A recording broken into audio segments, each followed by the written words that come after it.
ഉരുളക്കിഴങ്ങ് തൈരും കൂടി ചേർത്തൊരു ഡിഷ് ഉണ്ടാക്കാന്ന് പറഞ്ഞാൽ നിങ്ങൾ വിശ്വസിക്കുമോ? എന്നാൽ വിശ്വസിക്കണം. വെറുതെ ഉരുളക്കിഴങ്ങ് മറുത്ത് തൈരും കൂടി ചോറുണ്ടാന്ന് വിചാരിച്ച ഞാൻ ഇത് രണ്ടും കൂടി ചേർത്ത് കിടിലൻ ഒരു ഡിഷ് ഉണ്ടാക്കി. അതിന്റെ പേരാണ് ആലു ചങ്കേസി. 3 സീക്രട്ട് ഇൻഗ്രീഡിയൻസും കൂടി ചേർത്തിട്ടുണ്ട്. അപ്പോൾ ഈ 3 സീക്രട്ട് എന്താണെന്ന് അറിയാൻ നിങ്ങൾ വീഡിയോ സ്കിപ്പ് ചെയ്യാതെ അവസാനം വരെ കാണാം. അപ്പോൾ എളുപ്പത്തിൽ ഉണ്ടാക്കാം. Welcome back to Eaty cook. അപ്പം ഞാനിവിടെ ഒരു ആവറേജ് വലുപ്പമുള്ള 2 പൊട്ടറ്റോ തൊലി കളഞ്ഞ് കഴുകി ഈ തിക്നെസ്സിലും നീളത്തിലും കട്ട് ചെയ്ത് വെച്ചിട്ടുണ്ട്. ഇതിൻ്റെ മാരിനേഷൻ ഞാൻ 1 ടീസ്പൂൺ ഉപ്പിട്ട് കൊടുക്കുന്നുണ്ട്, 1.5 ടീസ്പൂൺ മുളക് പൊടി ഇട്ട് കൊടുക്കുന്നുണ്ട്. ഞാൻ കുറച്ച് സ്പൈസി ആയിട്ട് ഉണ്ടാക്കുന്നത്. സ്പൈസി അല്ലാത്തവർക്ക് 1 ടീസ്പൂൺ ഇട്ട് കൊടുത്താൽ മതി. പിന്നെ ഞാനൊരു 1/4 ടീസ്പൂൺ മഞ്ഞൾപ്പൊടി ഇട്ട് കൊടുക്കുന്നുണ്ട്, കുറച്ച് ജിഞ്ചർ ഗാർലിക് പേസ്റ്റ് കൂടെ ഇട്ട് കൊടുക്കുന്നുണ്ട്. ഇത് ഇന്ന് നന്നായിട്ട് മിക്സ് ചെയ്ത് ഒന്ന് മാറ്റി വയ്ക്കാം. ഈ സമയം കൊണ്ട് നമുക്കൊരു ജാറിലോട്ട് കുറച്ച് ടൊമാറ്റോ പ്യൂരി ഉണ്ടാക്കണം. അപ്പോൾ ഒരു ജാറിലോട്ട് ഞാനൊരു വലിയ തക്കാളി കട്ട് ചെയ്തിടുന്നുണ്ട്. ഞാനത് നല്ല രീതിക്കൊന്ന് അരച്ച് പേസ്റ്റാക്കി മാറ്റി വയ്ക്കുന്നുണ്ട്.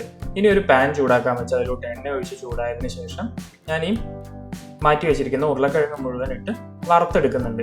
ഇത് നല്ല സാധാരണ നമ്മുടെ വീട്ടിലൊക്കെ ഉരുളക്കിഴങ്ങ് വറക്കുന്നത് പോലെ അല്ലെങ്കിൽ ഫ്രൈ ചെയ്യുന്നത് പോലെ സെയിം അതേ രീതിയിൽ നല്ല രീതിക്കൊന്ന് ബ്രൗൺ കളർ ആവുന്ന രീതിക്കൊന്ന് വറുത്തെടുത്താൽ മതി. ഒരുപാട് വെന്ത് കുഴഞ്ഞു പോകരുത്. ഒരു 90% ഒക്കെ വെന്താൽ മതിയാവും. കാരണം ഇത് കറിയിലിരുന്ന് ഒന്നും കൂടി വേകാനുള്ളതാണ്.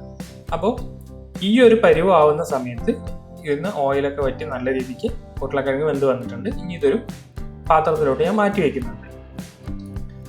ഈ ഉരുളക്കിഴങ്ങെല്ലാം മാറ്റി വെച്ചതിന് ശേഷം നമുക്ക് ഇതിലോട്ട് ഒരു അരപ്പ് കൂടെ ഉണ്ടാക്കണം. അപ്പം ഞാൻ കുറച്ച് ഓയിലും കൂടെ ഈ പാനിലോട്ട് ഒഴിച്ചു കൊടുക്കുന്നുണ്ട്.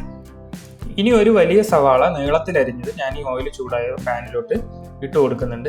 ഇനി ഇത് നല്ല രീതിക്കൊന്ന് മൊരിയിച്ച് വറുത്തെടുക്കണം.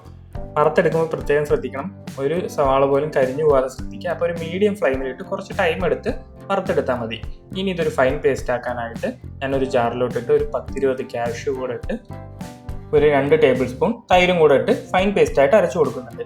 ഈ അരപ്പും ടൊമാറ്റോ പ്യൂരിയാണ് നമ്മുടെ മെയിൻ ആയിട്ടുള്ള ഗ്രേവിക്കുള്ള 2 സീക്രട്ട് റെസിപ്പി എന്ന് പറയുന്നത്. ഇനി അടുത്ത സീക്രട്ട് എന്ന് പറയുന്നത് ഒരു പാനിലോട്ട് നമ്മൾ ഹോൾ സ്പൈസസ് ഇട്ട് കൊടുക്കുന്നുണ്ട്. അതിൽ ജീരകം, പട്ട, ഗ്രാമ്പൂ, ബേലീസ് എല്ലാം വരും. അതൊന്ന് ചൂടായി വന്നതിന് ശേഷം ഈ ടൊമാറ്റോ പ്യൂരിയും നമ്മൾ അരച്ച് വെച്ചിരിക്കുന്ന സവാള കാഷ്യൂട്ട് പേസ്റ്റും കൂടെ ചേർത്ത് കൊടുക്കണം. ഇനി ഇതിലോട്ട് പൊടികൾ ആഡ് ചെയ്ത് കൊടുക്കണം.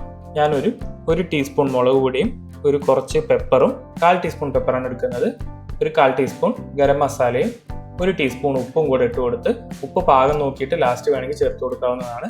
നല്ല രീതിക്ക് ഇതിൻ്റെ പച്ചമണം മാറുന്നത് വരെ വറുത്ത് മൂപ്പിച്ചെടുക്കണം. ഇതൊന്ന് മൂത്ത് വന്നതിന് ശേഷം ഞാൻ ആ ജാറ് കഴുകിയ വെള്ളം തന്നെ ഒരു 1/4 ഗ്ലാസ് വെള്ളം ഇതിലോട്ട് ഒഴിച്ചു കൊടുത്ത് ഒന്ന് തിളപ്പിച്ചെടുക്കണം. ഇത് തിളപ്പിച്ചെടുത്തില്ലെങ്കിൽ തക്കാളിയുടെ പച്ചമണം നന്നായിട്ടുണ്ടാവും. അപ്പോൾ ഇത് നല്ല രീതിക്കൊന്ന് തിളച്ച് വരുന്നത് വരെ വെയിറ്റ് ചെയ്യണം. തിളച്ച് വന്നതിന് ശേഷം മാത്രം നമ്മൾ ഫ്രൈ ചെയ്ത് മാറ്റി വെച്ചിരുന്ന പൊട്ടറ്റോ മുഴുവൻ ഇതിലോട്ട് ഇട്ട് കൊടുക്കാം. ഇനി ഇത് നല്ല രീതിക്കൊന്ന് ഇളക്കി ഈ സമയത്ത് തന്നെ നമുക്ക് കൺസിസ്റ്റൻസി മതിയെങ്കിൽ എടുക്കാവുന്നതാണ്. ഞാൻ കുറച്ചും കൂടെ ഗ്രേവി ആക്കാൻ വേണ്ടിയിട്ട് ഒരു 1/4 ഗ്ലാസ് വെള്ളം കൂടെ ഒഴിച്ചു കൊടുക്കുന്നുണ്ട്. ഇനി ഇത് നല്ല രീതിക്കൊന്ന് ഇളക്കി യോജിപ്പിച്ച് കൊടുക്കണം. ഈ പൊട്ടറ്റോയും ഈ മസാലയും എല്ലാം കൂടെ ഓൾറെഡി പൊട്ടറ്റോ ഫ്രൈ ചെയ്തതിൻ്റെ ഫ്ലേവർ ഉണ്ടാവും. അതിലോട്ട് ഈ ഒരു സീക്രട്ട് റെസിപ്പിയുടെ ഗ്രേവി കൂടെ അങ്ങോട്ട് ചേരുന്ന സമയത്ത് അടിപൊളി നോർത്ത് ഇന്ത്യൻ സ്റ്റൈൽ ഡിഷാവും. ഇനി മെയിൻ ആയിട്ട് ഒരു 4 പച്ചമുളക് നെടുകെ കീറിയത് ഇട്ട് കൊടുക്കുന്നുണ്ട്, കുറച്ച് കസൂരി മേത്തി ഇട്ട് കൊടുക്കുന്നുണ്ട്. ഓപ്ഷണലാണ്, നോർത്ത് ഇന്ത്യൻ സ്റ്റൈൽ ആയതുകൊണ്ട് കസൂരി മേത്തി യൂസ് ചെയ്യാം. കുറച്ച് മല്ലിയില കൂടി ഇട്ട് കൊടുക്കുന്നുണ്ട്. ഇത്രയും ചെയ്ത് ഒരു 15 മിനിറ്റിന് ശേഷം മാത്രം സെർവ് ചെയ്യാവുന്നതാണ്. ഈ സമയത്ത് സ്റ്റൗ ഓഫ് ചെയ്യുക. 15 മിനിറ്റിന് ശേഷം കറി സെർവ് ചെയ്യുമ്പോൾ ഒരു പ്രത്യേക രുചിയാണ്. സ്റ്റൗ ഓഫ് ചെയ്ത് 1 ടീസ്പൂൺ ബട്ടറും കൂടി ഇട്ട് കൊടുത്താൽ നമ്മുടെ കറി റെഡിയാണ്. അപ്പോൾ നിങ്ങളിത് എല്ലാവരും ട്രൈ ചെയ്ത് നോക്കുക. നിങ്ങൾക്ക് വീഡിയോ ഇഷ്ടപ്പെട്ടു എന്ന് വിചാരിക്കുന്നു. സോ എല്ലാവരും ഒന്ന് ചാനൽ സബ്സ്ക്രൈബ് ചെയ്ത് ഷെയർ ചെയ്ത് ലൈക്ക് ചെയ്ത് നമ്മളെ സപ്പോർട്ട് ചെയ്യുക. നിങ്ങളുടെ വിലയേറിയ നിർദ്ദേശങ്ങളും അഭിപ്രായങ്ങളും നമ്മളെ കമൻറ്റിലൂടെ അറിയിക്കാം. അപ്പോൾ അടുത്ത വീഡിയോയിൽ കാണുന്നത് വരെ എല്ലാവർക്കും ബൈ.